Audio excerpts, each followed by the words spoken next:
Wave అంతా కూడా మనం చూసుకున్నట్టయితే మరి నవీన్ యాదవ్‌కు ఉందని చెప్పేసి బయట బాగా వినిపిస్తుంది. ఎంఐఎం పార్టీ కూడా ఇప్పుడు నవీన్ యాదవ్‌కి సపోర్ట్ చేస్తుంది. గత బీఆర్ఎస్ చేసిన అభివృద్ధి చూశారు, గోపీనాథ్ గారి డెవలప్మెంట్ చూసిండ్రు. అండ్ 2 years నుంచి కాంగ్రెస్ గవర్నమెంట్ చేస్తున్న అరాచకంని చూస్తున్నారు. ఎంత ఏం చేసినా కూడా అల్టిమేట్గా డిసైడ్ చేసేది అక్కడ ఉన్న జూబ్లీహిల్స్ ఓటర్స్. నవీన్ యాదవ్ గారు ఒకవైపు అయితే లంకాల దీపక్ రెడ్డి బీజేపీ నుంచి, మరి వారి గురించి మీరు ఏం మాట్లాడట్లేదు? అంటే ఎక్కువ కూడా డిస్కషన్ ఎక్కడ కూడా ఈవెన్ పబ్లిక్లో కూడా డిస్కషన్ ఓన్లీ కాంగ్రెస్ అంటే నవీన్ గారు ప్లస్ సునీత గారి గురించే వస్తుంది, కానీ దీపక్ గారి గురించి ఇక్కడ రావట్లేదు. అంటే ఇప్పుడు కాంగ్రెస్ వాళ్ళు చెప్పేది ఏంటంటే మూసి ప్రక్షాళన ఎందుకు తీసుకున్నామంటే 70% ఆఫ్ పీపుల్ వాళ్ళు అనారోగ్య పాలవుతున్నారు, మేము అందుకే వాళ్ళ ఆరోగ్యం కొరకే వాళ్ళు బాగుండాలని చెప్పేసి మేము ఇలాంటిది ఒకటి తీసుకొస్తే దాన్ని పూచే చూపెడుతున్నారు. రాత్రి కాదు ఒక బుల్డోజర్ తీసుకొని వచ్చి వాళ్ళ ఇంటి మీద పెట్టి వాళ్ళ పీకల మీద పెట్టి నువ్వు జరగకపోతే ఇక చంపేస్తా, ఇక నువ్వు నుంచి పోవాల్సిందే అన్న రకంగా పోతే ఎంతవరకు కరెక్ట్? మీ హయాంలో మీరు రాష్ట్రాన్ని ధనిక రాష్ట్రాన్ని మొత్తం ముంచేశారు, అప్పుల రాష్ట్రంగా చేసిందని చెప్పేసి ముఖ్యమంత్రి గారు చెప్తున్నారు. ఇంతగానం అప్పు తీసుకొచ్చింది కదా, ఒక్కసారి ఏమేమి డెవలప్మెంట్ చేసి ఎంత తీర్చిండ్రు ఏంటిది అనేది క్లియర్గా ఒక్కసారి ఇవ్వమని చెప్పండి రేవంత్ రెడ్డి గారు, తెలుస్తుంది కదా, అప్పుడు క్లియర్ అయిపోతుంది. రేపు లేకపోతే ఎల్లుండి కేసీఆర్ గారు కావచ్చు, కేటీఆర్ గారు కావచ్చు, లేకపోతే హరీష్ రావు గారు కావచ్చు, ఈ ముగ్గురులో పెద్ద తలకాయలు ఎవరైతే ఉన్నారో వాళ్ళు ఖచ్చితంగా ఏదో ఒక రోజు ఖచ్చితమైన అరెస్ట్ ఉంటుంది, వాళ్ళు జైలుకి వెళ్ళే అవకాశం ఉంటుంది. వాళ్ళు ఇప్పుడు కూడా ఇంకా 3 ఏళ్ల పాటు ఇదే భజన చేస్తూ ఉంటారు, ఎప్పుడు కూడా అభివృద్ధి గురించి మాట్లాడరు. డెఫినెట్గా ఈ టర్మ్ నెక్స్ట్ ఎలక్షన్ వచ్చేంత వరకు కేసీఆర్ గారి పేరు చెప్పుకొని బతుకుతారు తప్ప కేసీఆర్ గారి పేరు లేనిదే రేవంత్ రెడ్డి ఒక రోజు కూడా గడపలేరు అనేది క్లియర్గా కనిపిస్తుంది. ఏదైతే ఇక్కడ బీఆర్ఎస్ పార్టీ ఉందో దాని అందరికీ ఇప్పుడు రేవంత్ రెడ్డి గారు అవసరం లేదు, ఎవరు అవసరం లేదు, కవిత గారు ఒక్కరు చాలు. ఎందుకంటే కవిత గారు ఎప్పుడైతే బయటకు వచ్చి మాట్లాడిందో అప్పుడే బీఆర్ఎస్ పతనం స్టార్ట్ అయిందని చెప్పేసి కొంతమంది మాట్లాడుతున్నారు. కేసీఆర్ గారి ఇమేజ్ని డామేజ్ చేయడానికి, ప్రజలలో వారికి ఉన్న ఆదరణని పోగొట్టడానికి వాళ్ళు చేస్తున్న చిల్లర రాజకీయం.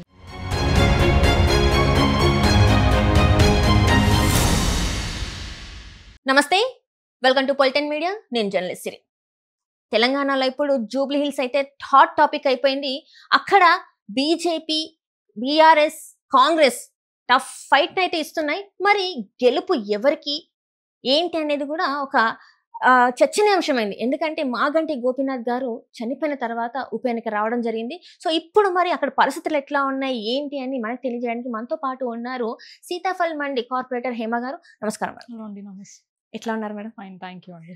సో ఎట్లా నడుస్తుంది అంటే జూబ్లీహిల్స్లో ఇప్పుడు మీరు బీఆర్ఎస్ నుంచి, సో ఎట్లా అనిపిస్తుంది ఈసారి మరి గెలుపు మీ వైపే ఉంటుందని మీరు అనుకుంటున్నారా? డెఫినెట్గా అండి. గతంలో కూడా అసెంబ్లీ ఎలక్షన్స్ టైంలో హైదరాబాద్ ప్రాంతంలో బీఆర్ఎస్కే పట్టు ఉండే, ఎక్కడ కూడా కాంగ్రెస్కి అవకాశం ఇవ్వలేదు హైదరాబాద్ ప్రజలు. హైదరాబాద్ అభివృద్ధి 10 సంవత్సరాల పాటు బీఆర్ఎస్ హయాంలో జరిగిన అభివృద్ధి కానివ్వండి, సంక్షేమం కానివ్వండి, అవన్నిటిని చూసి ఎక్కడ ఏ వేవ్ ఉన్నా కూడా హైదరాబాద్ నగరంలో మాత్రం కేవలం బీఆర్ఎస్ వేవే నడిచింది. సో అన్ని సీట్లు కూడా హైదరాబాద్ ప్రాంతంలో బీఆర్ఎస్కి అవకాశం ఉండే. అండ్ గతంలో కూడా జూబ్లీహిల్స్ గెలిచింది కూడా మా బీఆర్ఎస్ పార్టీ అభ్యర్థి మాగంటి గోపీనాథ్ గారు. సో అప్పుడు ఒక 2 years కింద వారికి హెల్త్ ఇష్యూస్ రావడం, అప్పటి నుంచి కూడా వారికి ఆరోగ్యమైన సమస్యలు రావడం, అండ్ రీసెంట్గా 6 months బ్యాక్ వారు చనిపోవడం, దానివల్ల వచ్చిన ఎన్నిక తప్ప ఇది ఎవరు అనుకున్నది కాదు. సో వచ్చిన తర్వాత 2 years నుంచి ఏం జరుగుతుందో రాష్ట్రంలో ప్రజలు గమనిస్తున్నారు. కాంగ్రెస్ పార్టీ ఇస్తా అన్న హామీలు ఎక్కడ నెరవేర్చలేదు, అండ్ ఎక్కడ కూడా అభివృద్ధి జరగట్లేదు. కేవలం ఓన్లీ వాళ్ళ అవసరాలకే పనిచేస్తున్నారు. అండ్ మోర్ ఓవర్ హైదరాబాద్ భద్రత కూడా తీశారు. అంటే ఏ రకంగా అంటారు?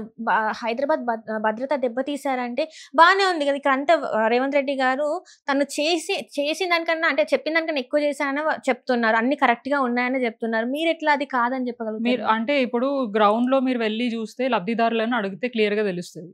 ఓటర్స్ ని ఇప్పుడు డిసైడ్ చేసే వాళ్ళు డిసైడింగ్ ఫ్యాక్టర్స్ అంతా ఓటర్స్.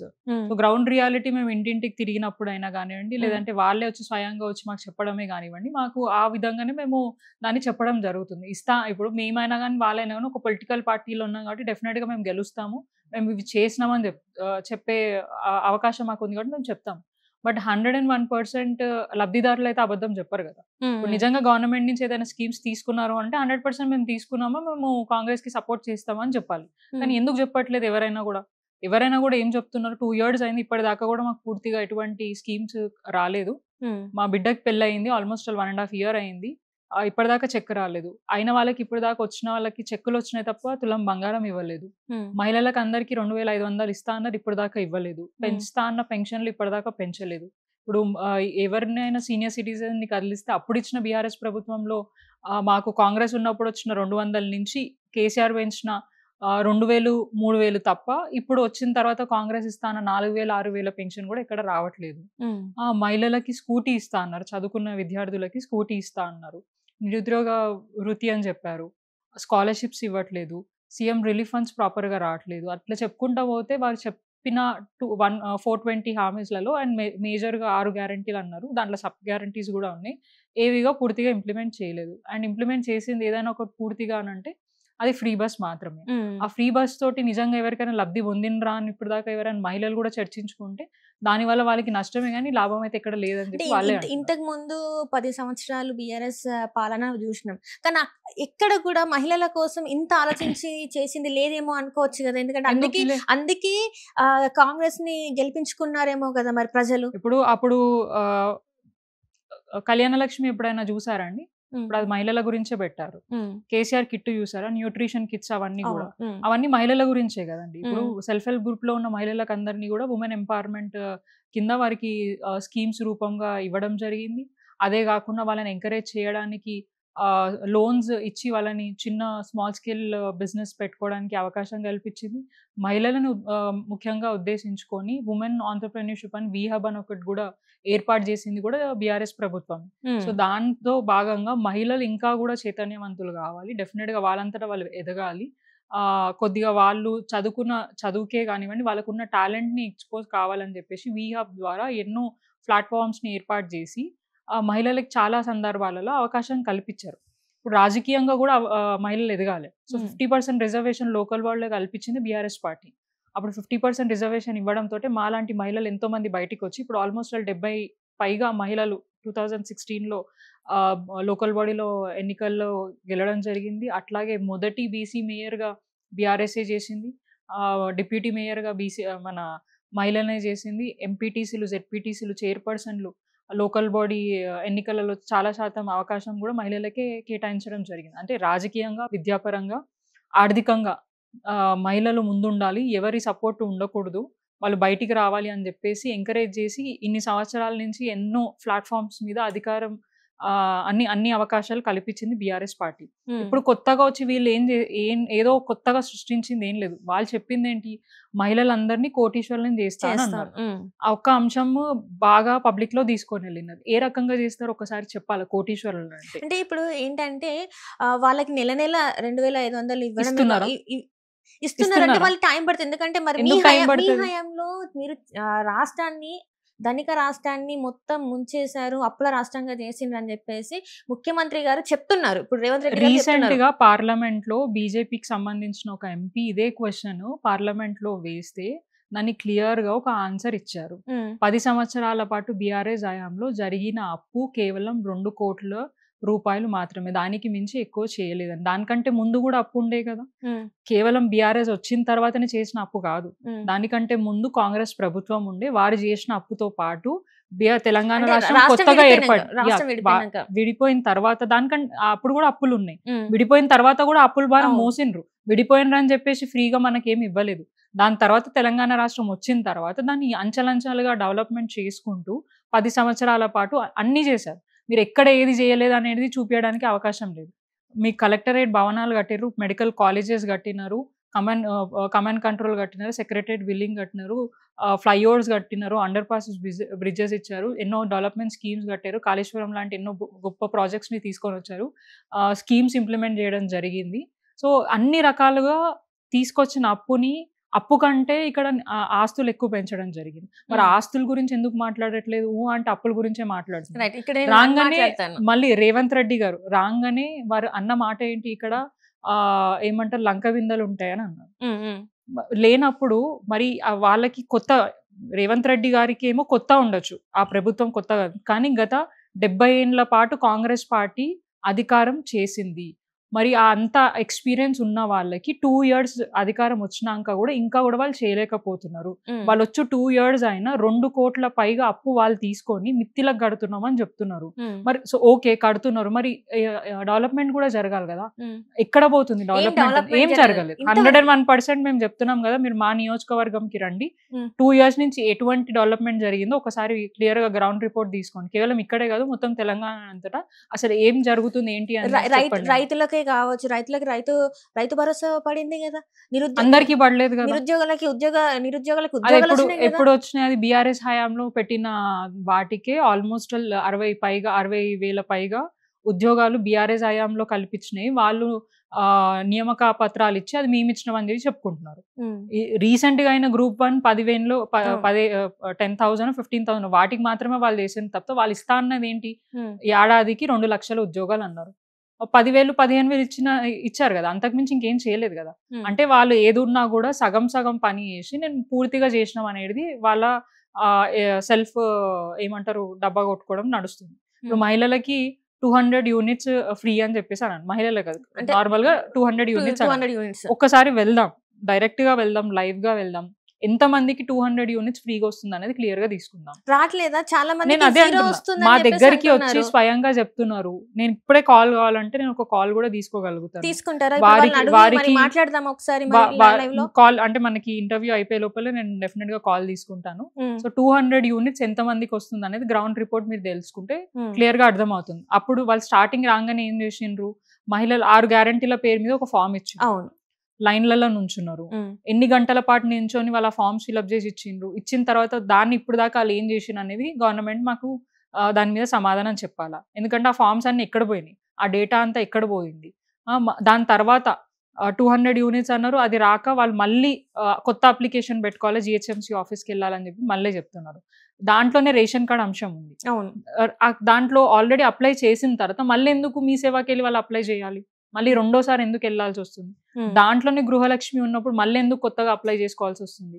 దాంట్లోనే పెన్షన్ ఆప్షన్ ఇచ్చినప్పుడు మళ్ళీ ఎందుకు పెన్షన్ కి సపరేట్ గా అప్లై చేసుకోవాలా ఎంఆర్ఓ ఆఫీస్కి వెళ్ళి?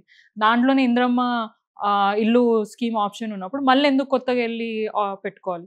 అంటే టైం పాస్ రాజకీయాలు, ప్రజలని తిప్పించాలి అధికారుల చుట్టూ. గతంలో ఎప్పుడు కూడా ఇట్లాంటి అవకాశం లేకుండా మీరు ఆన్లైన్లో ఎక్కడ కూర్చొనైనా అప్లై చేసుకుంటే అది డైరెక్ట్ అధికారుల దగ్గరకు పోతుంది, వెరిఫై చేస్తారు, ఎలిజిబుల్ అయితే వాళ్ళని కన్సిడర్ చేస్తారు, కాకపోతే రిజెక్ట్ చేస్తారు. ఆ సిస్టమ్ ఉండే. కానీ ఇప్పుడు వాళ్ళు రాగానే 6 నెలల పాటు ఫామ్స్ అని అవన్నీ తిప్పించారు, గంటలు లైన్లో నుంచొని. ఇప్పుడు ఆ ఫామ్స్ ఎక్కడ పోయినాయి? అవి సమాధానం చెప్పాలి కదా. ప్రజాపాలన అంటున్నారు. మండే ప్రతి రోజు కలెక్టరేట్ ఆఫీస్లో కానివ్వండి, అంటే జిహెచ్ఎంసీ ఆఫీస్లో మనకి ఫామ్స్ తీసుకుంటున్నారు, అంటే అప్లికేషన్స్ తీసుకుంటున్నారు, కన్సర్న్స్ ఏవైతే ఇష్యూస్ ఉన్నాయో అని. ఇప్పటిదాకా వాటిని ఇప్పుడు దాకా ఎన్ని వచ్చాయి, దాని మీద ఎన్ని ఇష్యూస్ సార్ట్ అవుట్ అయ్యాయి, ఎంతమందికి మీరు జస్టిస్ చేశారు, జస్టిఫికేషన్ ఇచ్చారు అనేది ఒకటి చెప్పాలి. అండ్ ప్లస్ ఇప్పుడు రీసెంట్ గా మనం చూస్తున్నాం, బై ఎలక్షన్ వచ్చిన తర్వాత ఏవో 20 కోట్ల రూపాయలు కేవలం జూబ్లీహిల్స్ కి మాత్రమే ఖర్చు చేశారండి. మరి మిగతా నియోజకవర్గాలు ఎటు పోతాయి? అంటే జూబ్లీహిల్స్ దేనికోసం ఖర్చు చేశారు? అంటే అభివృద్ధి కోసం అని చెప్పేసి కాంగ్రెస్ వాళ్ళు చెప్తున్నారు. మరి మిగతా నియోజకవర్గాలు లేవా హైదరాబాద్ లో? అంటే కేవలం ఎలక్షన్ల కోసము, కేవలం మీరు గెలవాలన్న ఒక ఇంటెన్షన్ కోసము, మీ స్వలాభం, మీ పర్సనల్ ఇంట్రెస్ట్ కోసమే ఇవన్నీ ఖర్చు పెడతారా? అంటే హైదరాబాద్ లో జరగలేదని చెప్పేసి కదా ఇప్పుడు జూబ్లీహిల్స్ లో ఇంతవరకు రోడ్లు మరమ్మతులు చేయలేదని చెప్పేసి, తాగునీటి సమస్య ఉంది, స్లమ్స్ ఉన్నాము. మరి ఎవరు ఫెయిల్యూర్? అది ఎవరు ఫెయిల్యూర్? 2 ఇయర్స్ నుంచి ఎవరు ఫెయిల్యూర్? 2 ఇయర్స్ ఇంతకు ముందు కూడా. ఇప్పుడు కాంగ్రెస్ అభ్యర్థి నవీన్ యాదవ్ గారు చెప్పింది ఏంటంటే, ఇప్పుడు జూబ్లీహిల్స్ స్వేచ్ఛ వాయులు పీల్చుకుంటుందని చెప్పేసి అంత పెద్ద మాట అన్నారంటే, మరి అక్కడ ఏదో ఇప్పుడు క్యాండిడేట్ కాబట్టి డెఫినెట్ గా అంటారండి. క్యాండిడేట్ మాటలు కాదు మీరు తీసుకోవాల్సింది, ఓటర్స్ మాటలు తీసుకోవాలి. అక్కడ నివాసం ఉన్న ఓటర్స్ ది తీసుకోండి, వాళ్ళకి తెలుస్తుంది ఏమి డెవలప్మెంట్ జరిగింది, ఏం జరగలేదు అని చెప్పేసి. డెఫినెట్ గా ఒక ప్రతిపక్షంగా కానివ్వండి, అధికార పక్షంలో ఉన్న ఎవరైనా కూడా ఆపోజిట్ పర్సన్ ని డిఫేమ్ చేసుకోవడానికి, ఇది చేయడానికి ఏవైనా చెప్తారు. కానీ అసలైన ఓటర్స్ ఎవరైతే ఓట్లేసి గెలిపిస్తున్నారో వాళ్ళది కదా మనం తీసుకోవాల్సింది, వాళ్ళు కదా మనకు చెప్పాల్సింది. మీరు వెళ్ళి ఓటర్స్ని అడగాని ఏం జరిగింది, గత 10 సంవత్సరాల పాటు బీఆర్ఎస్ హయాంలో ఎటువంటి డెవలప్మెంట్ జరిగింది, 2 ఇయర్స్ నుంచి ఎటువంటి డెవలప్మెంట్ జరుగుతుంది. ఇప్పుడు వాళ్ళు చెప్పేది ఏంటి, ఇప్పుడు జూబ్లీహిల్స్ ఎలక్షన్స్ గెలిస్తేనే హైదరాబాద్ డెవలప్ అవుతుంది, లేదంటే కాదు అని అన్నాడు. అధికారంలో ఉన్నది ఎవరండి? కాంగ్రెస్ పార్టీయా, బీఆర్ఎస్ పార్టీయా? ఎందుకు అభివృద్ధి జరగదు 2 years నుంచి జరగని ఇప్పుడు ఎందుకు జరుగుతుంది? అవన్నీ మనం కూడా ఆలోచించుకోవాలి కదా. కేవలము వాళ్ళ స్వార్థం కోసము మేము గెలవాలన్న ఒక ఇంటెన్షన్ ప్రజలలో ఒక ఇది పెట్టుకొని గెలవడం కాదు. నిజంగా ప్రజలకి సేవ చేయాలి, ప్రజల అభివృద్ధి గురించే మేము ఉన్నాము కాంగ్రెస్ పార్టీ అని చెప్తే అన్ని నియోజకవర్గాలకి అన్ని డివిజన్లకి సమానంగా నిధులు కేటాయించి అభివృద్ధి చేయాలి. అక్కడ కూడా ఉన్నారు కదా కాంగ్రెస్ పార్టీ నాయకులు. మరి అక్కడ ఎందుకు డెవలప్మెంట్ జరగట్లేదు? అక్కడ ఎందుకు ఆగిపోయింది? ఇక్కడ ఎందుకు జరుగుతుంది? అంటే చాలా అంశాలు ఉన్నాయి. కేవలం అదే అవసరాన్ని బట్టే వాళ్ళు నిధులు కేటాయించుకుంటారు, బిల్లులు అంటే తీసుకుంటారు, వాళ్ళు గెలవడానికి నిధులు పాస్ చేస్తారు, లేకపోతే అవసరం చేయరు. లేదనుకుంటే అదే నిధులు కనిపిస్తుంది, అదే కనిపిస్తుంది 101%. ఇప్పుడు నేను ఆల్మోస్ట్ 2 years బ్యాక్ బిఫోర్ ఈ స్టాండింగ్ కమిటీ కాంగ్రెస్ వచ్చే ముందు నేను స్టాండింగ్ కమిటీ మెంబర్గా ఉండే. అప్పుడు స్టాండింగ్ కమిటీ మెంబర్గా ఉన్నప్పుడు నేను 10 కోట్ల నిధులు నేను స్టాండింగ్ కమిటీలో అప్రూవల్ తీసుకున్నాను. 2 years అవుతుంది. ఇప్పుడు దాకా వాళ్ళు ఇవ్వట్లేదు. ఎందుకు ఇవ్వట్లేదు? 2 years అప్పటి 2 నుంచి years ఇప్పుడు దాకా రాలేదు. 2 years అయింది గవర్నమెంట్ వచ్చి. అది నాలా డెవలప్మెంట్ సంబంధించింది. గతంలో మేము ఉన్నప్పుడు నాలా స్ట్రాటజిక్ నాలా డెవలప్మెంట్ ప్లాన్ లో భాగంగా ఎన్నో నాలా డెవలప్మెంట్ ప్లాన్స్ వర్క్స్ చేసుకోవడం జరిగింది. సో ఎప్పుడైతే గవర్నమెంట్ అంటే మనకి 2023 ఎలక్షన్స్ కంటే ముందు అది శాంక్షన్ అయింది అండ్ అది ప్రాసెస్ లో ఉంది. కాంట్రాక్టర్స్ మనకి అంటే టెండర్ ప్రాసెస్ లో పెట్టినారు, కానీ ఎవరు కూడా పార్టిసిపేట్ చేయనియట్లేదు, అది రావట్లేదు. ఎందుకని రిపీటెడ్ గా అడిగితే సమాధానం లేదు. ఏమంటే నిధులు లేవంటారు, ఆ తప్పు అంటారు, ఇది అంటారు. అట్లా చాలా వర్క్స్ మా దగ్గర ఆగిపోయాయి. నిధులు లేవు అంటే ఏంటి? నిధులు లేవు అంటే ఇప్పుడు దేనికి దానికి నిధులు అనేది ఉంటది. మరి అదే అడగాల మీరు, మేయర్ గారిని అడగాల, కమిషనర్ గారిని అడగాల. మేము అడిగి ఎట్లా చేతులు నేను అదే అంటున్నా. ఇప్పుడు ఆ సమాధానం వచ్చింది మాకు మా అధికారుల దగ్గర నుంచి. మేము జిహెచ్ఎంసీకి వెళ్ళినా, హెచ్ఎండబ్ల్యూఎస్ దగ్గరికి వెళ్ళినా, మాకు పలానా ఇష్యూ ఇట్లా ఉంది, ఇక్కడ ఓవర్ఫ్లోస్ అవుతున్నాయి, మాకు కావాలి అని అంటే, సారీ మా దగ్గర నిధులు లేవు, మాకు జీతాలు ఇచ్చే పరిస్థితే లేదు అని చెప్పే పరిస్థితి ఉంది. మాకు స్వయంగా చెప్పారు కాబట్టి మేము అదే చెప్తున్నాం. మీరు కావాలంటే మాతో రండి, మేము సార్ దగ్గరికి వెళ్తాం. సార్ లాస్ట్ టైం డిస్కస్ చేసింది ఏంటిది, మీరు ఏం చెప్పినారో ఒకసారి మీ డైరెక్ట్గా ఇక్కడ వీళ్ళకి చెప్తే తెలుస్తుంది. మేము వాళ్ళు అంటే వాళ్ళకు కూడా క్లారిటీ ఉంటుంది అని కూడా మేము మిమ్మల్ని తీసుకొని మాట్లాడిస్తాం. అది పరిస్థితి. ఎక్కడికి వాళ్ళ దగ్గరికి వెళ్ళి నిధులు అడిగినా కూడా లేవు అని అంటారు.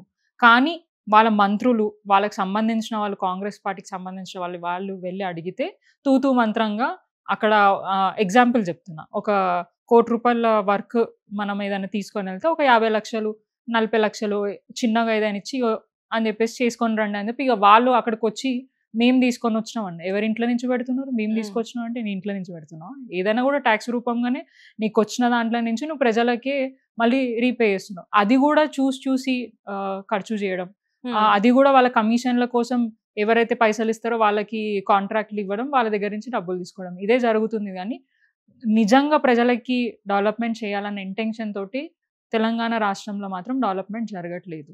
మీరు గ్రౌండ్ రియాలిటీ తీసుకోండి, మీరు డెఫినెట్గా తీసుకోండి. మేము మా హయాంలో 10 సంవత్సరాలు ఉన్నప్పుడు మాకు ఎన్ని నిధులు కేటాయించినారో, ఎంతగానో మేము డెవలప్మెంట్ చేసినామో మేము మీకు డైరెక్ట్గా చూపించగలుగుతాం. 2 years నుంచి మేము బతిమలాడుకుంటున్నాం చాలా సందర్భాలు. నావి ఇంకా పెండింగ్ వర్క్స్ గ్రేవ్ యార్డ్ ఉంది, గ్రేవ్ యార్డ్ చేయాలి, నాలా డెవలప్మెంట్ చేయాలి. మా దగ్గర 1.5 kilometer పొడవున నాలా ఉంటుంది. ఆ సరౌండింగ్స్ లో హౌసెస్ ఉంటాయి. వర్షాకాలం వచ్చిందంటే దారుణంగా ఉంటుంది పరిస్థితి.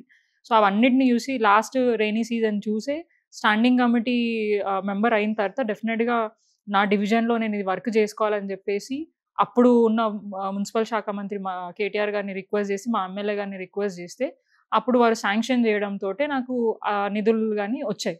అయిపోతుంది అనే లోపల ఎలక్షన్ వచ్చేసింది. దాని తర్వాత ఈ గవర్నమెంట్ వచ్చాక ఎటువంటి సపోర్ట్ లేదు. దాంతోపాటు మా దగ్గర జూనియర్ డిగ్రీ కాలేజ్ ఒకటి వర్క్ అవుతుంది. అది లాస్ట్ గవర్నమెంట్లో 30 కోట్లు ఆల్రెడీ నిధులు గత సీఎం ఇవ్వడం జరిగింది. ఇప్పుడున్న సీఎం పట్టించుకోవట్లేదు. ఎటువంటి ఆ పరిస్థితి ఎట్లుందో చూస్తే మీకు క్లియర్గా తెలుస్తుంది. అండ్ హాస్పిటల్ ఒకటి ఆల్మోస్ట్ దానికి కూడా ఒక 20 కోట్ల దాకాను లాస్ట్ గవర్నమెంట్ ఇచ్చింది, దానికి నిధులు ఇవ్వట్లేదు. సో ఇవన్నీ సంబంధించిన మేజర్ వర్క్స్ పెట్టారా? మళ్ళీ ఒకసారి ఇవన్నీ మా ఎమ్మెల్యే గారు రిపీటెడ్ గా ఫాలో అప్ చేస్తున్నారు. అసెంబ్లీలో స్వయంగా ముఖ్యమంత్రి గారు మా పద్మారావు గారిని పేరు తీసి, పద్మారావు గారికి మేము 30 కోట్లు ఇచ్చాము అని చెప్పి వారి స్వయంగా, మరి ఆ 30 కోట్లు మరి ఎక్కడ పోయినామో అక్కడికైతే రాలేదు. సీతాఫల్ మండి స్కూల్ కి రాలేదు. వస్తే ఈ పార్టీ కన్స్ట్రక్షన్ అవుతున్నాయి, మరి ఆ డబ్బులు ఎటు పోయినాయి అనేది మంత్రి గారు అడగలేదా మరి చెప్పాలి. పద్మారావు గారు పద్మారావు గారు కంటిన్యూగా అడుగుతూనే ఉన్నారు, వారికి అవకాశం వచ్చిన ప్రతి చోట అడుగుతున్నారు. మంత్రులు మా దగ్గరకు వచ్చి ఏదైనా డెవలప్మెంట్ కార్యక్రమాల్లో పార్టిసిపేట్ చేసినప్పుడు కూడా అడిగినారు, చేస్తాము ఇస్తాము. ఇది తప్ప వారు నిజంగా చేసే పరిస్థితి అయితే ఇప్పుడు దాకా లేదు. అంటే ఇప్పుడు మీరు Almost all. కూడా సైలెంట్ అయిపోయినా ఇంకా వాళ్ళ దగ్గర నుంచి రావు అని చెప్పేసి ఎందుకు ఇంకా సైలెంట్ ఇంకా అయిపోతాం? ఇలానే నిరంతరం అడుగుతూనే ఉన్నాం, నిరంతరం సైలెంట్ అయ్యే ప్రసక్తే లేదు. డెఫినెట్ గా మేము అడుగుతూనే ఉంటాము. వాళ్ళు ఇచ్చేదాకా కూడా మేము ఊరుకునేదే లేదు. ఇంకా మాకు తెలిసి ఆల్మోస్ట్ ఆల్ 4 months ఉంది మా టర్మ్, ఫిబ్రవరికి అవును. అయిపోతుంది. సో ఆ లోపల ఖచ్చితంగా వాళ్ళు మీరు చేయాల్సింది. మీరు లేకపోతే అనుకుంటున్నారా నెక్స్ట్ మరి వస్తాయి ఎలక్షన్స్ అని చెప్పేసి? ఇప్పుడు మీది చూసుకున్నట్టయితే ఇప్పటికే మనకి ఈ ఈ సర్పంచ్ ఎలక్షన్స్ ఇవన్నీ ఎప్పటికప్పుడు వాయిదా వాయిదా పడుతుంది. పడుతున్నాయి. మరి మీది అవుతాయని అది గ్యారెంటీ ఇక ఉందా? రేవంత్ రెడ్డి గారే చెప్పారు, పెడతారో పెట్టారో ఇక వారి చేతుల్లోనే ఉంది కదా. సో ఆల్మోస్ట్ ఆల్ వాళ్ళ చేతిలో ఉన్న పనినే ఆల్మోస్ట్ ఆల్ 1 year డిలే చేసిండ్రు, 1.5 year డిలే చేసిరు సర్పంచ్ ఎలక్షన్. అది కూడా కోర్టుకి వెళ్తే వాళ్ళు పెట్టాలని చెప్పేసి ఇన్స్ట్రక్షన్స్ ఇచ్చిన తర్వాత మనకి బీసీ అంశము, రిజర్వేషన్ అంశం వచ్చింది. దాన్ని కూడా వాళ్ళు ఇస్తా అని చెప్పేసి ప్రాపర్ గా చేయకుండా దాన్ని కూడా కోర్టుకి వెళ్ళి స్టే తెచ్చుకొని, అంటే ఎటు అర్థం కాని పరిస్థితిలో ఉన్నాం రాష్ట్రంలో. అసలు ఎలక్షన్ జరుగుతాయా ఇది కూడా అనుకోకుండా వచ్చింది కాబట్టి తప్పని పరిస్థితిలో జరుగుతుంది. కానీ లేదంటే వాళ్ళ చేతిలో అంశాలు కొన్ని ఉన్నాయి కాబట్టి వాళ్ళు చేయలేక భయపడి ఎక్కడ ఓడిపోతారన్న ఉద్దేశంతో మరి అవకాశం కాంగ్రెస్ పార్టీకి ఇప్పుడు నిజంగా చేశారు, అభివృద్ధి చేశారు అనుకోండి. మీరు అంటే మీ మీడియా ఛానళ్ళలో కూడా చాలా సందర్భాలలో రేవంత్ రెడ్డి గారు మాట్లాడిన స్పీచెస్ కానివ్వండి, జరిగిన ప్రోగ్రామ్సే కానీ వేస్తూ ఉంటారు. సో వారి స్పీచెస్ ఒక్కసారి మీరు క్లియర్గా అబ్జర్వ్ చేస్తే వారు ఎక్కువ శాతం వారు చేసిన డెవలప్మెంట్ కంటే బీఆర్ఎస్ పార్టీని తిట్టడం, కేసీఆర్ గారిని తిట్టడం, కేటీఆర్ గారిని తిట్టడం, పార్టీ గురించి మాట్లాడడం ఇట్లాంటివే తప్ప వారు పూర్తిగా నేను ఇది చేసిన అని చెప్పేసి వారి మొత్తం స్పీచ్లో ఎక్కడ ఏ స్పీచ్ అయినా పిల్లల దగ్గరికి పోతారు, స్కూల్ ప్రోగ్రామ్ కానీ అక్కడికి పోతారు, అక్కడికి పోయినప్పుడు చావుల గురించి మాట్లాడతారు, ఎడ్యుకేషన్ గురించి కానీ వారి ఫ్యూచర్ గురించి మాట్లాడరు. ఐఏఎస్ ఆఫీసర్ల మీటింగ్లలో కూర్చుంటారు, అక్కడ పోతారు, ఐఏఎస్ ఆఫీసర్లు అందరూ ఏసీ రూమ్లలో కూర్చుంటున్నారు, ఇక్కడ పని చేయట్లేదు అది అని చెప్పి వారి అడ్మినిస్ట్రేషన్ మీద వారి కమెంట్ చేస్తారు. అంటే ఎట్లా ఫెయిల్యూర్ ఉన్నారు అని చెప్పేయడానికి వారే స్వయంగా ఒప్పుకోవడం జరుగుతుంది కొన్ని వేదికలలో. సో ఇట్లాంటి చాలా అంశాలు ఉన్నాయి, మనం అవి క్లియర్ గా చూస్తున్నాం, అది క్లియర్ గా వింటున్నాం. అవన్నీ విన్నా చూసినా కూడా మళ్ళీ రేవంత్ రెడ్డి గారు ఇట్లా మాట్లాడుతున్నారు. ఎవరైనా కూడా వాళ్ళ గవర్నమెంట్ ని కాపాడుకోవడానికి వారు చెప్పే అబద్ధాలు చెప్తానే ఉంటారు, కానీ రియాలిటీ చూడాలి. గాలి అంతా అంటే వేవ్ అంతా కూడా మనం చూసుకున్నట్టయితే మరి నవీన్ యాదవ్ ఉందని చెప్పేసి బయట బాగా వినిపిస్తుంది.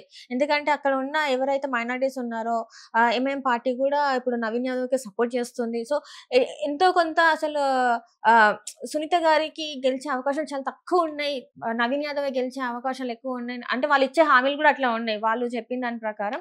సో మరి ఏమనుకుంటున్నారు? 2 years నుంచి ఆల్రెడీ చాలా హామీలు ఇచ్చి ఇప్పుడు దాకా నెరవేర్చలేదండి. ఇప్పుడు కూడా ప్రజలు నమ్మే పరిస్థితి లేరు. ఆల్రెడీ వాళ్ళు డిసైడ్ అయి ఉన్నారు ఎవరిని గెలిపించుకోవాలి ఏంటి అని చెప్పేసి. ఇప్పుడు మీరు అంటున్న అంశం, ఇప్పుడు వారికి అవకాశం ఉంది, ఎంఐఎం సపోర్ట్ చేస్తుంది అంటే ఆబ్వియస్లీ ఎంఐఎం సపోర్ట్ చేస్తుంది. ప్రీవియస్ గా వారు ఎంఐఎం పార్టీలో ఉండే, సో అప్పుడు ఉన్నప్పుడు ఎంఐఎం నుంచి వారు టికెట్ తీసుకొని కంటెస్ట్ చేస్తారు. సో మళ్ళీ వారికి ఉన్న పరిచయాలతో ఇప్పుడు కూడా వారు సపోర్ట్ చేస్తారు. ఏం చేసినా కూడా అల్టిమేట్ గా డిసైడ్ చేసేది అక్కడ ఉన్న Jubilee Hills voters. Almost 3 lakhs plus voters ఉన్నారు. దాంట్లో డెఫినెట్ గా వారు గత బీఆర్ఎస్ చేసిన అభివృద్ధి చూశారు, గోపీనాథ్ గారి డెవలప్మెంట్ చూసిండ్రు, అండ్ 2 years నుంచి కాంగ్రెస్ గవర్నమెంట్ చేస్తున్న అరాచకంని చూస్తున్నారు. సో దాన్ని చూసి వారు డిసైడ్ చేస్తారు. మీరు నేను ఇప్పుడు మాట్లాడుకోవడం కాదు, డెఫినెట్ గా November 11th తర్వాత ఆఫ్టర్ పోలింగ్ ఎవరు గెలుస్తారు ఏంటిది అనేది క్లియర్ పిక్చర్ అనేది వస్తుంది. చాలా ఎలిగేషన్స్ ఇప్పుడు నవీన్ యాదవ్ గారు మాట్లాడేది ఏంటంటే, ఇప్పుడు అసలు ఈ ఉప ఎన్నిక అనేది గోపీనాథ్ గారు ఉన్నా కూడా వచ్చేది ఏంటంటే, తను ఒక ఇంటర్వ్యూలో చెప్పడం ఏంటంటే, నేను కోర్టులో కేసు వేసాను, ఎందుకంటే అఫిడవిట్లో ఇచ్చేటప్పుడు గోపీనాథ్ గారు చాలా ఫేక్ ఇచ్చారు, పొందపరిచారు అందులో. సో నేను కోర్టుకి వెళ్ళాను, కోర్టు నుంచి వెళ్ళి కూడా నాకు జస్టిస్ అది ఏదైతే తీర్పు ఉందో నాకు ఫేవర్గా వచ్చేయడానికే ఉండేది, కాకపోతే చనిపోయారు కాబట్టి నేను వెనక్కి తీసుకున్నా అని చెప్పేసి కొన్ని మాటలు తను మాట్లాడడం జరిగింది. అది వాస్తవం అంటారా? మరి ఇప్పుడు నేను నవీన్ అన్న మాట్లాడింది నేను అది చూడలేదు, నాకు ఐడియా లేదు, మేబీ ఇచ్చి ఉండొచ్చేమో. కోర్టులో నడుస్తున్న అంశం కాబట్టి డెఫినెట్ గా ఇన్ కేస్ ఒకవేళ కరెక్ట్ ఉందా తప్పుందా కోర్టు డిసైడ్ చేస్తారు కాబట్టి మనం దాని ప్రకారం అప్పుడు మాట్లాడొచ్చు. కానీ ఇప్పుడు వారు తీసేసుకున్నారు, చనిపోయారు కాబట్టి వచ్చింది అన్న అంశం కాబట్టి ఇప్పుడు దాని గురించి మాట్లాడాల్సిన అవసరం కూడా లేదు. సో ఏదేమైనప్పటికీ ఎలక్షన్ అయితే వచ్చిన తర్వాత మీరు చేయాల్సిన పని ఏంది, మీరు 2 years నుంచి చేసిన అభివృద్ధి ఏంది జూబ్లీహిల్స్ లో, మీరు ఏవేవి హామీలు ఇచ్చిండ్రు వాటి మీద పోయి అడగండి. వాటి మీద మీరు అంటే ఇప్పుడు మైనారిటీస్కే కానివ్వండి, మిగతా ఓటర్స్కే కానివ్వండి, మహిళలకు చేస్తా అన్న హామీలు ఎక్కడి దాకా చేసిండ్రు, ఏమేమి నెరవేర్చిండ్రు, ఎంత డెవలప్మెంట్ చేసిర్రు ఏంటిది అనేది ఆ అంశం మీద పోండి క్లియర్గా. ఎందుకు చిల్లర రాజకీయాలు చేయడం? అంటే ఇప్పుడు నవీన్ యాదవ్ గారు ఒకవైపు అయితే, లంకాల దీపక్ రెడ్డి బీజేపీ నుంచి. మరి వారి గురించి మీరేం మాట్లాడట్లేదు? అంటే మనం చూసుకున్నట్టయితే ఎక్కువ నవీన్ యాదవ్ గారే ఫోకస్‌లో ఉన్నారు. అంటే బీజేపీని మీరు పక్కకు పెట్టేసిండ్రు. అంటే బీజేపీతో మాకు అంటే లైక్ అసలు మేము చూడట్లేదు అని అనుకుంటున్నారా? ఎట్లా? అంటే ఇప్పుడైతే కాంగ్రెస్ వర్సెస్ బీఆర్ఎస్ఏ ఇక్కడ క్లియర్‌గా నడుస్తుంది. ఎందుకంటే నవీన్ గారు అక్కడ లోకల్ వ్యక్తిగా ఉండే అండ్ గతంలో కూడా ఒకసారి కంటెస్ట్ చేసిన వ్యక్తి. మేబీ దీపక్ గారు కూడా లాస్ట్ టైం కంటెస్ట్ చేసి ఓడిపోయినారు.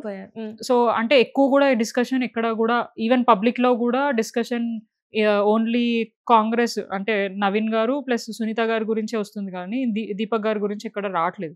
సో అందుకని ఎవరు అంటే మీరు మాట్లాడట్లేదు. కూడా చూడట్లేదా? అంటే మాకు ఎక్కడ కనిపించట్లేదు. ఆల్మోస్ట్ ఏమంటారు చాలా లేట్ గా క్యాండిడేట్ ని వాళ్ళు అనౌన్స్ చేశారు. అవును. అప్పటిదాకా కూడా మేము అందరం ప్రచారంలో బిజీ అయిపోయినాం, మా పనులు మేము చేసుకుంటున్నాం కాబట్టి సో అంతగానం వారి గురించి డిస్కస్ అంటే చేసే అవసరం ఎక్కడ వారికి అసలు ఓటు పడే అవకాశం లేదంటారా? పడుతుందేమో, వాళ్ళ ఫ్యామిలీ ఓట్లు కానీ వాళ్ళకి పరిచయాలు ఉన్న ఓట్లు పడతాయేమో కానీ అట్లా ఇక ఎట్లా? అంటే ఇది ఇప్పుడు అక్కడున్న పర్సన్ ని వాళ్ళు చూసి డిసైడ్ చేస్తారు. నేను స్వయంగా సునీత గారితో డోర్ టు డోర్ క్యాంపెయినింగ్ వెళ్తున్నాను. ఎక్కడికి వెళ్ళినా కూడా అక్కడ ఖచ్చితంగా ఇన్ కేస్ నిజంగా వ్యతిరేకత ఉంది సునీత గారి మీదనే, బీఆర్ఎస్ పార్టీ మీదనో క్యాండిడేట్ మీద వ్యతిరేకత ఉంది, డెఫినెట్ గా మమ్మల్ని ఓటర్స్ అయితే అపోజ్ చేయాలి. ఏం చేయలేదు మీరు రావద్దు అని చెప్పాలి. కానీ అది ఇక్కడే చెప్పట్లేదు. వారు ఒప్పుకుంటున్నారు 10 సంవత్సరాల పాటు బీఆర్ఎస్ ఉన్నప్పుడు చాలా డెవలప్మెంట్ చేశారు. గోపీనాథ్ గారు మాకు చాలా సర్వీస్ ఇచ్చారు.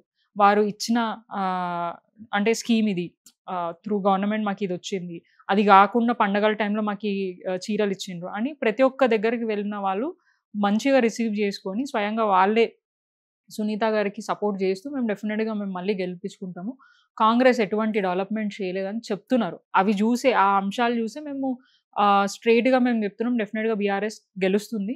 అండ్ ఆల్మోస్ట్ ఆల్ అంటే ఈ క్యాండిడేట్ అనౌన్స్ కాకముందు నుంచి కూడా జనాలలో ఉన్నాం. ఎప్పుడైతే గోపీనాథ్ గారు చనిపోయినారో అప్పటి నుంచి కూడా గ్రౌండ్ లో ఉన్నాము. అంటే అక్కడ ఒక సపోర్ట్ కావాలి కార్యకర్తలకి. మీరు చూసారు కొన్ని సందర్భాలలో ఒక మహిళా కార్పొరేటర్ మీద కొంతమంది దాడి చేశారు లాస్ట్ టైం. అది కాకుండా ఒక మా బీఆర్ఎస్ పార్టీకి సంబంధించిన ఒక ముస్లిం మైనారిటీ లీడర్ మీద కూడా వారిని ప్రెజర్ పెట్టి వారు కూడా చావుకు కారణమైనారు.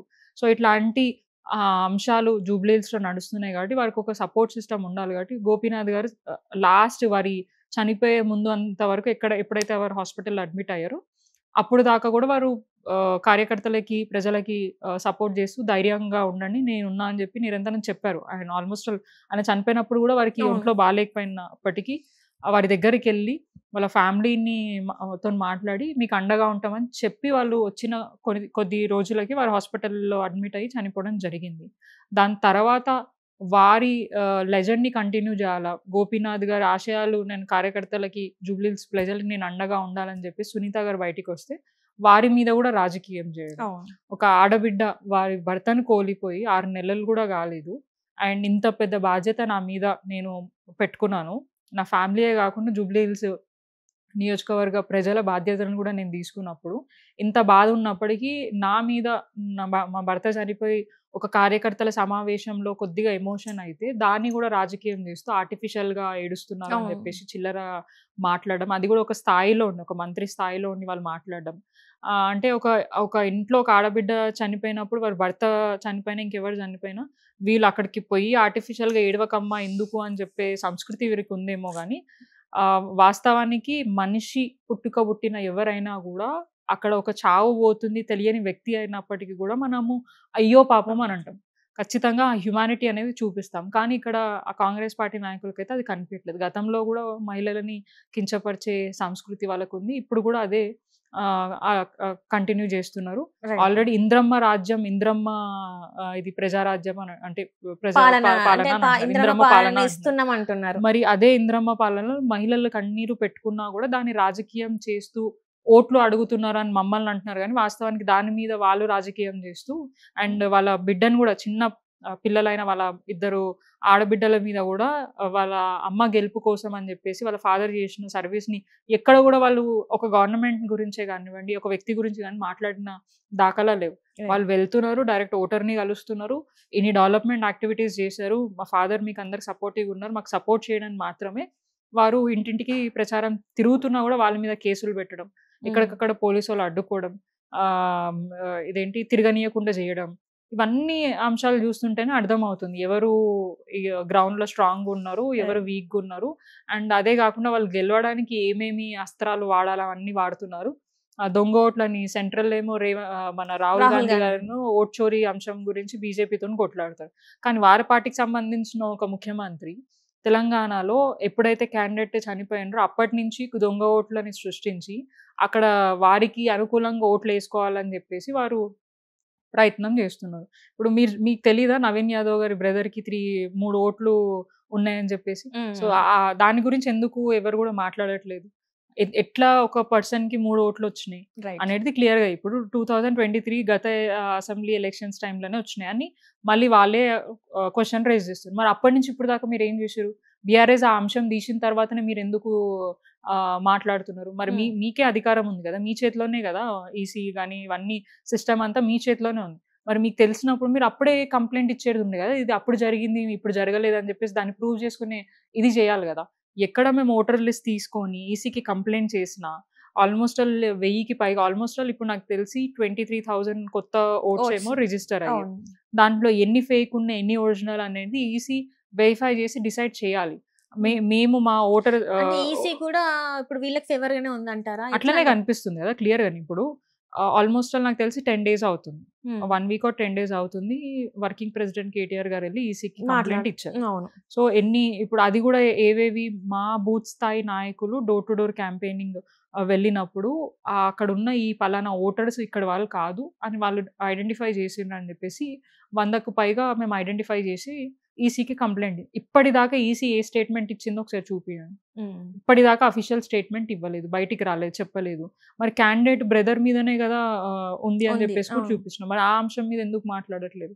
సో అట్లాంటివి ఎన్నో అంశాలు ఉన్నాయి, బయట కూడా వాళ్ళు ఏం మాట్లాడట్లేదు. ఎవరి సపోర్ట్ తోటి ఈసీ కూడా ఏం చేస్తుంది అనేది క్లియర్గా తెలుస్తుంది. ఇన్ కేస్ ఇది గిట్ట ఇట్లనే కంటిన్యూ అయితే డెఫినెట్గా త్రూ కోర్ట్ ద్వారా కూడా మేము ఈ అంశాన్ని వదిలే ప్రసక్తి ఉండదు. కేటీఆర్ గారు అన్నట్టు కోర్టుకి కూడా పోయి మేము దీని గురించి మాట్లాడి దీని మీద జస్టిఫికేషన్ తీసుకుంటామని చెప్పి చెప్పడం జరుగుతుంది. అంటే ఇప్పుడు ఈ జూబ్లీ హిల్స్ ఎలక్షన్ ఏదైతే ఉందో దాన్ని మీరు ప్రెస్టీజియస్ గా తీసుకున్నారు. ఎందుకంటే దీని మీదనే నెక్స్ట్ బీఆర్ఎస్ లైఫ్ అంటే బీఆర్ఎస్ పార్టీ యొక్క ఇది అంటే ఏదైనా కూడా, ఎందుకంటే చాలా వరకు ఇప్పుడు బీఆర్ఎస్ లో మనం చూసుకున్నట్టయితే లోపలనే చాలా లుకలుకలు ఉన్నాయని చెప్పేసి చాలా మంది బయట మాట్లాడుతున్నారు. మరి దీంతో నెక్స్ట్ ఇంకా ప్రణాళిక చాలా స్ట్రాంగ్ గా తీసుకునే అవకాశం ఉందా ఏంటంటారు? మరి ఈ గెలుపు ఏ ఎలక్షన్ అయినా బీఆర్ఎస్ రెడీగా ఉంది డెఫినెట్ గా. అది ఇప్పుడే కాదు, ఇప్పుడే కాదు, ఎప్పుడు ఏ ఎలక్షన్ లో వచ్చినా కూడా ఖచ్చితంగా ప్రెస్టేజ్ గానే తీసుకుంటది బీఆర్ఎస్ పార్టీ. గెలవాలన్న ఇంటెన్షన్ తోనే మేము పనిచేస్తూ ఉంటాం. గ్రౌండ్ నుంచి కానివ్వండి పైదాకా ఉన్న నాయకులందరూ కూడా అదే రకంగా పనిచేస్తూ ఉంటారు.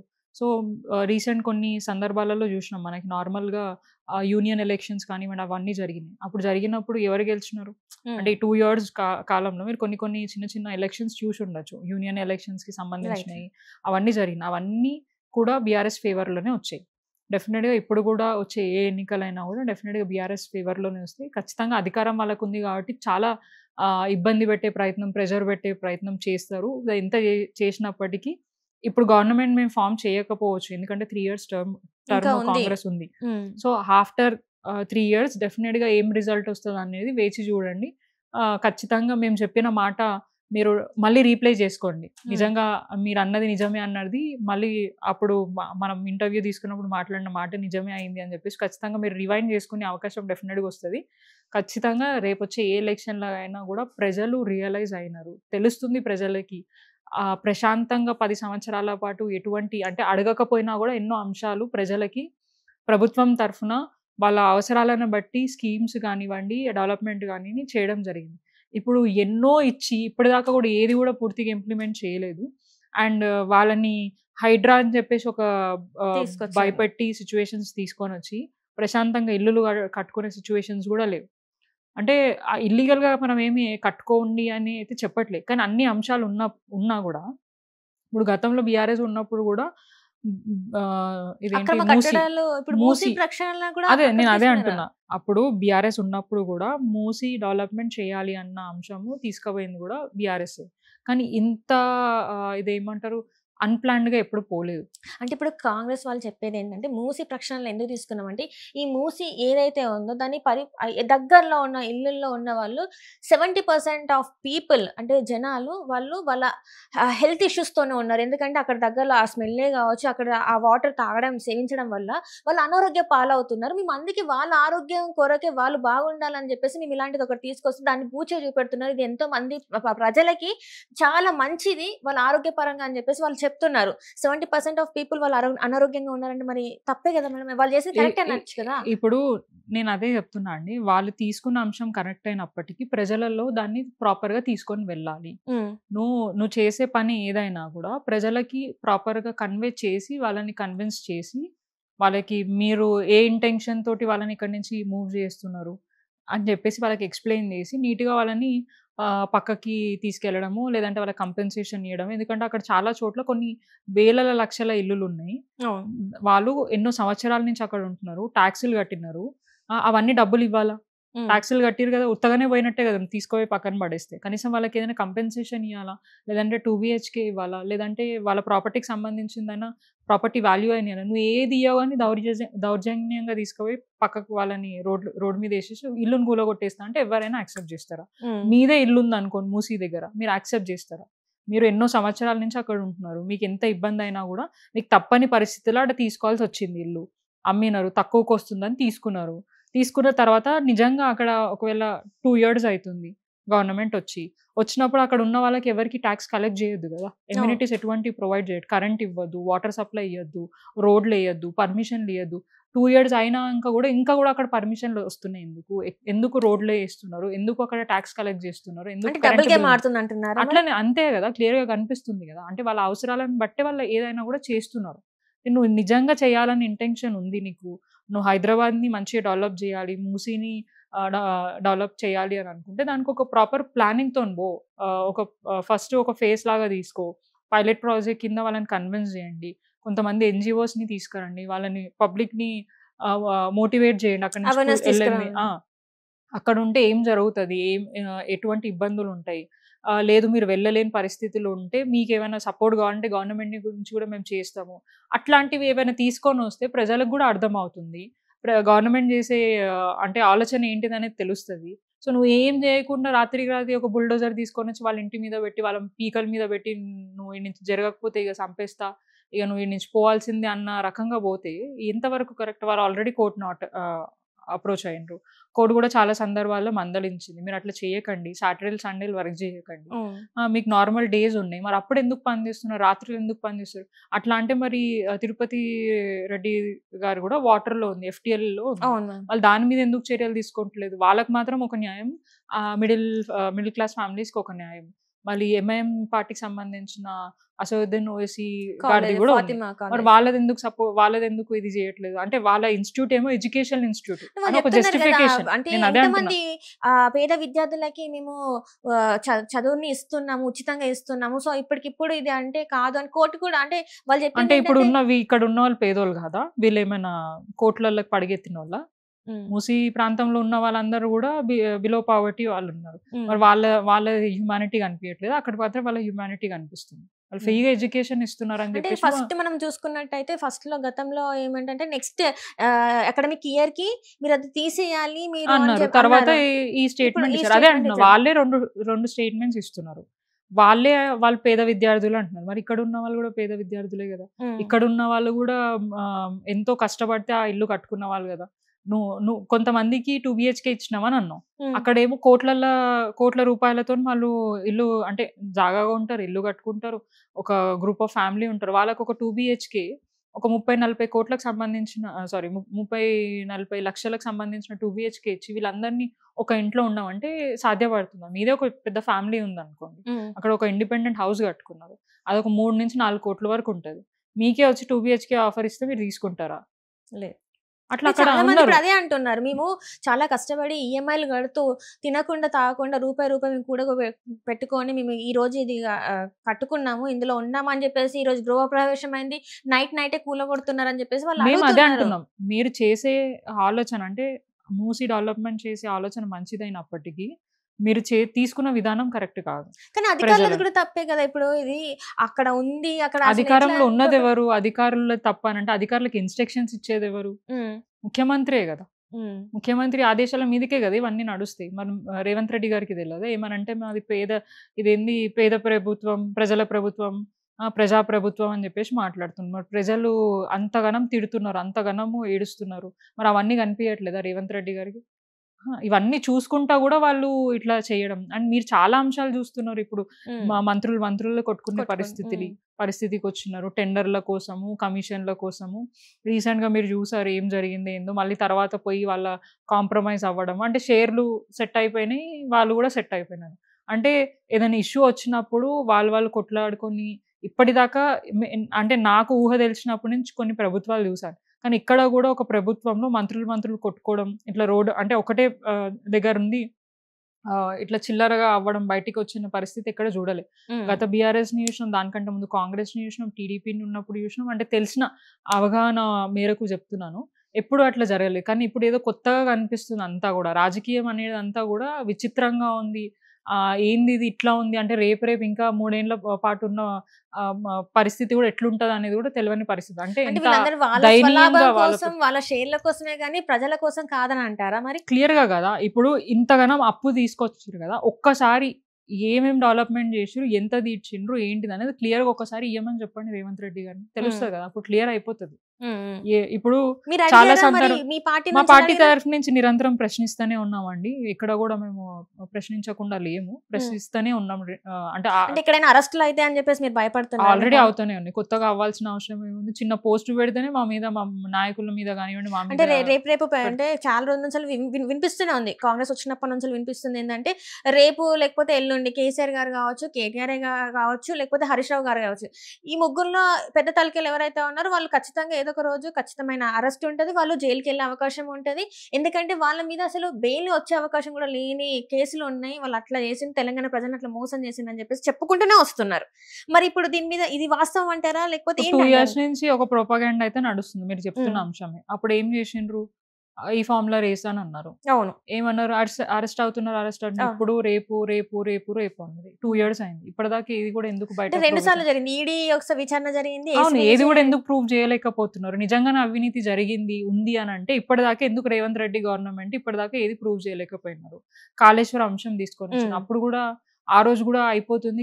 కేసీఆర్‌ని అరెస్ట్ జేస్తున్నారు, హరీష్ రావు గారిని అరెస్ట్ జేస్తున్నారు అని జెప్పేసి అన్నారు. ఎందుకు అక్కడ ప్రూవ్ చేయలేకపోయినారు? ఏదంటే మన కరెంట్ దాని గురించి ఒక కమిషన్ విద్యుత్ హ్మ్.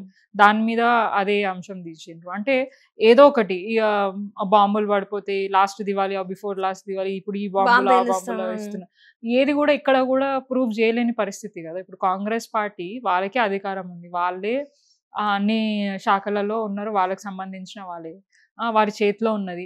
అండ్ వాళ్ళ చేతిలో ఉన్నది గూడా వాళ్ళు ప్రూవ్ చేయలేకపోతున్నారంటే అక్కడ ఏది లేదు క్లియర్‌గా. కేవలం బీఆర్ఎస్ పార్టీని డామేజ్ జేయడానికి, కేసీఆర్ గారి ఇమేజ్‌ని డామేజ్ జేయడానికి, ప్రజలలో వారికున్న ఆదరణని పోగొట్టడానికి వాళ్ళు చేస్తున్న చిల్లర రాజకీయం. ఎక్కడ రైట్. గూడా ఏ అంశం గూడా వాళ్ళు ప్రూవ్ చేయలేదు.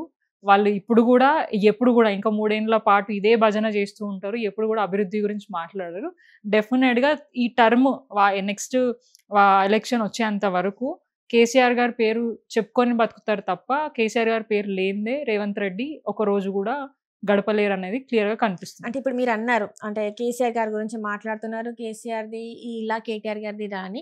కానీ ఏదైతే ఇప్పుడు బీఆర్ఎస్ పార్టీ ఉందో దానందరికీ ఇప్పుడు రేవంత్ రెడ్డి గారు అవసరం లేదు. ఎవరు అవసరం లేదు. కవిత గారు ఒక్కరు చాలు. ఎందుకంటే కవిత గారు ఎప్పుడైతే బయటకొచ్చి మాట్లాడినో అప్పుడే బీఆర్ఎస్ పతనం స్టార్ట్ అయిందని చెప్పేసి కొంతమంది మాట్లాడుతున్నారు. మరి ఇందులో వాస్తవం లేదంటారా? ఆమె అరెస్ట్ తర్వాతనే చాలా వరకు చాలా చేంజెస్ అయ్యాయి. ఇప్పుడు జూబ్లీ హిల్స్‌లో కూడా గెలిచే అవకాశం చాలా తక్కువ ఉంది. బికాజ్ ఆఫ్ తన ఇంట్లో ఏదైతే జరిగిందో అదే చక్కబెట్టుకోలేని వాళ్ళు ఇప్పుడు మరి నియోజకవర్గ ప్రజలది ఎట్లా ఇప్పుడు మీ చూస్తారని ఇంట్లో చెప్పేసి. ఎటువంటి గొడవలు గావా? అన్నదమ్ముల మధ్యలో, అక్క చెల్లెళ్ళ మధ్యలో గాని ఎప్పుడు గొడవలు గావా? మీరు కంప్లీట్ గా హ్యాపీగా ఉంటారా? ఉండదు కదా. ప్రతి కుటుంబంలో ఉంటుంది. ఉంటది, డెఫినెట్ గా ఉంటది, కాదనం. ప్రతి దగ్గర ఉంటే ఎక్కడ కూడా గొడవలు అయినాయి. ఏవో వాళ్ళకున్న మిస్అండర్స్టాండింగ్స్ వల్ల వాళ్ళు కొన్ని పార్టీ ఏమంటారు అన్ని ఆలోచించుకొని కొన్ని అంశాలు డిసైడ్ చేసాం. ఇక అది ఇంటర్నల్ అంశంగా మేము భావిస్తాం. దాని గురించి ఎక్కువ మేము అంటే లోతుగా వెళ్ళాల్సిన అవసరం లేదు. బీఆర్ఎస్ ఎజెండా ఏముంటది, డెఫినెట్ గా డెవలప్మెంట్ మీదనే పనిచేస్తాం. వ్యక్తిగతాల మీద పనిచేసే కవిత గారి ఎఫెక్ట్ పార్టీ మీద అసలు పార్టీ మీద పడదని ఉండదు. అంటారు. ఏ రకంగా ఉండదు. మేము అక్క అంటే చాలా రెస్పెక్ట్ ఇస్తాం. మాకు అక్క అంటే ఇంకా కూడా అభిమానము. సో అది వాళ్ళకి సంబంధించింది. ఇప్పుడు నాకు అక్కకి ఎటువంటి ఇది లేదు. నేను దాని గురించి మాట్లాడాల్సిన ఏది ఉన్నా కూడా పార్టీ డిసైడ్ చేస్తుంది. Right. ఆల్రెడీ పార్టీ మాట్లాడింది, పార్టీ తీసుకోవాల్సిన నిర్ణయాలు తీసుకున్నారు. సో దాని గురించి మనకి ఎక్కువ చర్చ అవసరం లేదు. మనకు కావాల్సిన అంశం ఏంటిది, ఇప్పుడు ప్రెసెంట్ గా ఏం జరుగుతుంది ఏంటిది, ఇప్పుడు గ్రౌండ్ లా పబ్లిక్ మూడ్ ఎట్లా ఉంది, పబ్లిక్ నిజంగానే బీఆర్ఎస్ కి సపోర్ట్ చేస్తున్నారా, వారి ఓటు ఎటు సైడ్ అనేది మనం ఆ అంశం మీద పోదాం. సో దీని గురించి ఎక్కువ అంటే discussion మొత్తానికి అయితే జూబ్లీ హిల్స్ లో గెలిచేది బిఆర్ఎస్ పార్టీ అంటారు. పక్కా మీరు చూసుకోండి, వెళ్ళండి, క్లియర్ గా గ్రౌండ్ రిపోర్ట్ తీసుకోండి. మీకు కూడా అవకాశం ఉంటుంది. పబ్లిక్ ఏం చెప్తున్నారు ఏంటి అనేది క్లియర్ గా మీకు తెలుస్తుంది. నిజంగా మంచి చేసే వాళ్ళు ఎవరున్నా కూడా ప్రజలు ఆదరిస్తారు. అది ఇప్పుడు బీఆర్ఎస్ కాంగ్రెస్ బీజేపీ అనేది పక్కకు పెడితే అక్కడ కావాల్సింది వారికి సపోర్టివ్ గా నిలబడే మనిషి. గతంలో గోపీనాథ్ గారు నిలబడ్డారు. వారి ఆశయాలను ముందుకు తీసుకెళ్ళడానికి సునీత గారు నిలబడుతున్నారు. వారికి సపోర్టివ్ గా బీఆర్ఎస్ పార్టీ ఉంది. డెఫినెట్ గా వారిని గెలిపించుకోవడానికి మేము నిరంతరం అంటే ఆల్మోస్ట్ మార్నింగ్ నుంచి నైట్ వరకు కష్టపడుతున్నాం. వారికి వాళ్ళ ఫ్యామిలీ మెంబర్స్ కూడా చాలా తిరుగుతున్నారు. అండ్ ప్రజలు కూడా అదే రకంగా సునీత గారికి సపోర్ట్ చేస్తున్నారు. ఇక్కడ ఎక్కడ కూడా ఎమోషనల్ రాజకీయాలు చేయట్లేదు. ఏదున్నా కూడా డెవలప్మెంట్ మీదనే పోతున్నాము. అంటే వాళ్ళు చెప్పేది అంటే ఏడుస్తే ఓట్లు వస్తాయా అని చెప్పేసి సింపతి వల్ల ఓట్లు వస్తాయని చెప్పేసి అంటే అట్లా అనుకుంటే వీరి కల్చరే కదా కాంగ్రెస్ పార్టీ కల్చర్. రాజీవ్ గాంధీ గారు చనిపోయినప్పుడు వారు చేసింది అది. సోనియా గాంధీ గారు కూడా ఏడ్చారు కదా. సో ఇట్లాంటి అంశాలు ఇవన్నీ కూడా ఫస్ట్ వాళ్ళకి అంటే ఆ థాట్ కూడా వాళ్ళకే వచ్చిందంటే వాళ్ళ దగ్గర జరిగింది అవన్నీ. బీఆర్ఎస్ పార్టీలో ఎప్పుడు జరగలేదు. ఇది కేవలం అంటే మీరు చూసుకోండి, సునీత గారి ప్రచారం ఎక్కడికి వెళ్ళినా కూడా వారికి చాలా బాధ ఉంది కడుపులో, గుండెల్లో. ఆ బాధను అన్ని కూడా తీర్చలేదు డెఫినెట్ గా. సో అదంతటి కూడా దిగమింగుకొని ప్రజల దగ్గరికి వెళ్ళినప్పుడు నవ్వుతూ ధైర్యంగా ఉంటూ మీ అందరికీ మేము అండగా ఉన్నాం, మీకు ఎక్కడ ఏ అవసరం ఉన్నా కూడా మేము నిలబడతాం అని చెప్పేసి ఆ సపోర్ట్ వారికి ప్రజలలో ఇస్తుంది. కాబట్టి ప్రజలు వారిని రిసీవ్ చేసుకొని ఖచ్చితంగా రేపటి రోజున గెలిపిస్తాము. మహిళ అని చిన్న చూపించట్లేదు, వీరు మాత్రమే చూపిస్తున్నారు. ఒక మహిళ తలుచుకుంటే ఏం చేయగలుగుతుందా ఏంటిది అనేది ఆల్రెడీ వాళ్ళకి తెలుసు. ఎందుకంటే కాంగ్రెస్ పార్టీ ఒక మహిళా నాయకురాల కిందనే పనిచేస్తుంది. ఇప్పుడు మీరు మీనాక్షి నటరాజన్ వారు ఇన్ఛార్జ్, వారి అండర్ లోనే కదా ఇప్పుడు సీఎం రేవంత్ రెడ్డితో పాటు కింద ఉన్న నాయకులందరూ కూడా పనిచేస్తున్నారు. సోనియా గాంధీ గారు వారు నిలబెట్టిన పార్టీయే కదా ఇప్పుడు అంతా. అంటే ఒక మహిళను అంత చిన్న చూపు చూడాల్సిన అవసరం లేదు. ఖచ్చితంగా రేపటి రోజున గెలిచేది సునీత గారే. గెలిచిన తర్వాత కాంగ్రెస్ పార్టీ భర్తం పట్టేది కూడా సునీత గారే జూబ్లీ హిల్స్ దగ్గర. Right madam, right. All the best madam Jubilee hills కోసం. దానికి thank you so much. Thank you.